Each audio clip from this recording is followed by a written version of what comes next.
अस्सलामु अलैकुम वरहमतुल्लाहि वबरकातुहू। आपने सवाल किया है कि शहादत के दर्जात होते हैं और जल कर मरना या डूब कर मर जाना, तो क्या ये शहादत कहलाएगा।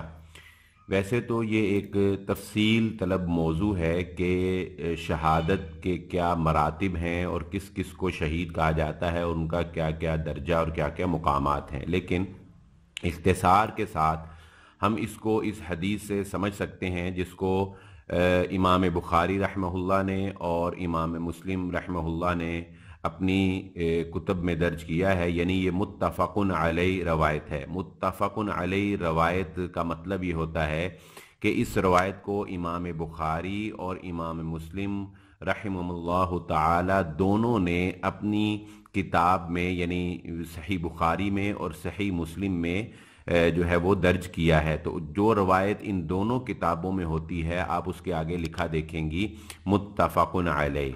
तो हज़रत अबू हुरैरा रज़ी अल्लाह तआला अन्हु से ये रवायत है, नबी सल्लल्लाहु अलैहि वसल्लम ने फरमाया अश्शुहदाउ खम्सतुन, शहीद जो हैं वो 5 हैं। नंबर 1 अल-मतऊन, यानी जो ताऊन की बीमारी से वफात पा गया।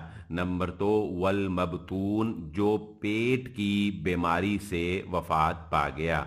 इसमें वो तमाम ख़वातीन जो दौरान हमल जिनकी वफ़ात हो जाती है, डिलीवरी केस में जिनकी वफ़ात हो जाती है, वो भी इसमें शामिल होंगी। और इसके अलावा पेट की जो बीमारियां हैं उन बीमारियों से अगर कोई हलाक होता है, वफ़ात पाता है, तो वो भी इसमें शामिल होगा।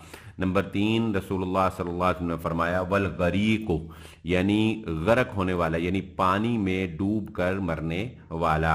और वसाहिबुल हद्म, और जो किसी चीज़ के नीचे आकर जो है वो फौत हो जाए, यानी उसके ऊपर कोई चीज़ गिर गई, कोई हादसा हो गया, इमारत गिर गई, मलबा गिर गया, कुछ भी जो किसी चीज़ के नीचे आकर वफात पा जाए, तो वो भी उसमें उसको भी नबी सल्लल्लाहु अलैहि वसल्लम ने फरमाया कि वो शहीद है। वह शहीद फ़ी सबीलिल्लाह, और ये मारूफ शहादत कि जो अल्लाह रब्बुल इज़्ज़त के रास्ते में लड़ते हुए जान दे दे, उसे भी शहीद कहा जाएगा। इसके अलावा दूसरी रवायात में रसूलुल्लाह सल्लल्लाहु अलैहि वसल्लम ने अपने माल की हिफाजत करते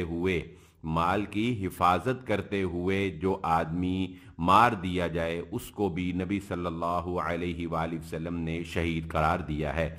बहुत से लोग जो डाकुओं के हाथों मारे जाते हैं, चोरों के हाथों जो है वो मारे जाते हैं, वो भी शहीद हैं।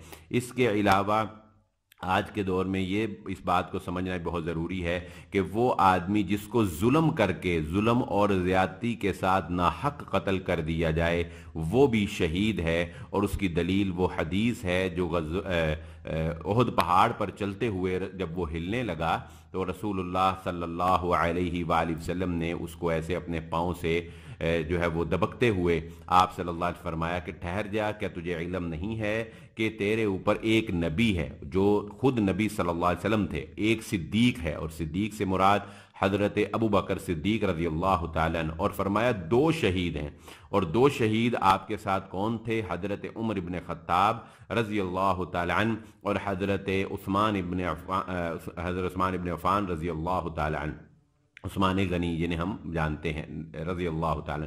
और हम ये जानते हैं कि हज़रत उमर इब्न ख़त्ताब रज़ी अल्लाह ताला अन्हु को भी नाहक तौर पर हमला करके शहीद कर दिया गया, और हज़रत उस्मान गनी रज़ी अल्लाह ताला अन्हु को भी जुल्म और ज़्यादती करते हुए नाहक तौर पर जो है वो शहीद कर दिया गया। तो इन दोनों को, शेखैन को, रसूलुल्लाह सल्लल्लाहु अलैहि वसल्लम ने भी शहीद करार दिया। तो आज भी अगर कोई शख्स नाहक तौर पर जुल्म और ज़्यादती के साथ जो है वो मार दिया जाता है तो वो भी इस हदीस के तहत शुहदा में इंशाअल्लाह शामिल होगा। उम्मीद है कि आपको बात समझ आ गई होगी। वल्लाहु आलम।